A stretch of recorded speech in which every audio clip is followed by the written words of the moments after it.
SHEDWARS21. Hi, this is Gail with Gail's Southern Living. Well, I went to the YouTube meetup, and when I came back, some things had grown more than I expected. So the tomatoes are laying down. So what I'm going to do is I'm going to put these cages. My tip is not to wait so long to put your tomato cages on. So what I'm going to do is I'm probably going to try to prop the biggest ones up with these. And what it'll do is it'll keep these off the ground, like especially this one that's laying on the ground.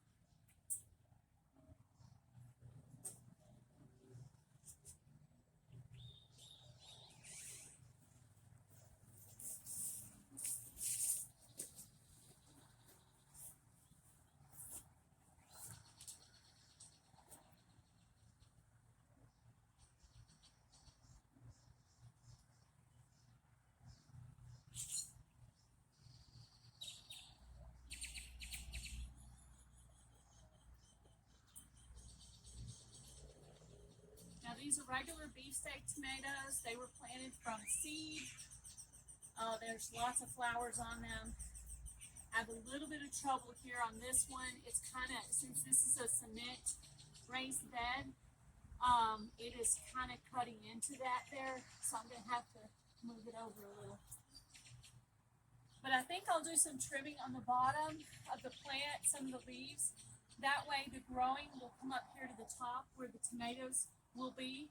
So I think I'm going to do that today. I'm going to do some pruning, but I'm going to pick the biggest ones because I only have a certain amount of cages. I have to have my assistant help me here, Mr. Kaz. Thank you, hubby. Because this thing got a little monstrous for me.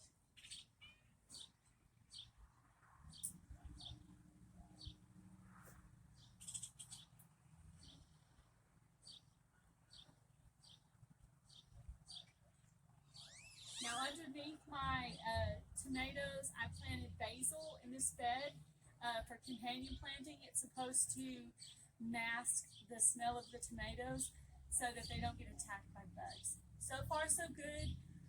We'll have to see how it goes along the way. This is my first year to plant tomato and basil together. I have a really big basil down there on that end, but I can see underneath this plant where there is some basil growing. So it'll just grow up under this tomato and hopefully hide it from the bugs that like tomatoes so much. He's a little stronger than me, so I have to have his help. But yeah, I shouldn't have waited so long, so that's my tip. Don't wait so long to put your tomato cages on. Try to do it when they're fairly small. That's not too big. That's good. I don't want you to break it. Okay, so that's the best we can do on this one. Hope that was helpful. If yours are smaller than mine, please get your tomato cages on before they get so monstrous. And I have some Roman tomatoes over my other bed, the accidental tomato seed that I dropped. I don't see any on these, but they're quite bushy, so I can't really tell, you know.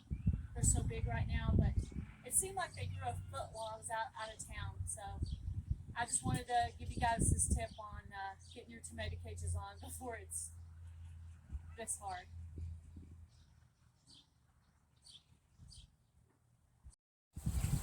Okay, they told me the carrot needs to be poking out of the ground before you pull it, but I'm kind of a rebel, so I want to try and see what it looks like now.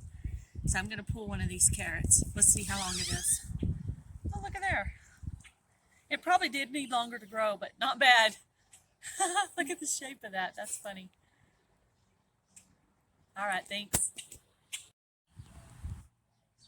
Okay, I'm out here putting tomato cages on and trimming the bottom leaves of the tomatoes, the bottom limbs of the tomatoes. And as I'm doing that, I have a tomato sighting. See that? There's a bunch of, I think they're cherry tomatoes. I planted a couple of different kinds in here, so they're either beefsteak or cherry or chocolate tomatoes. So we'll see.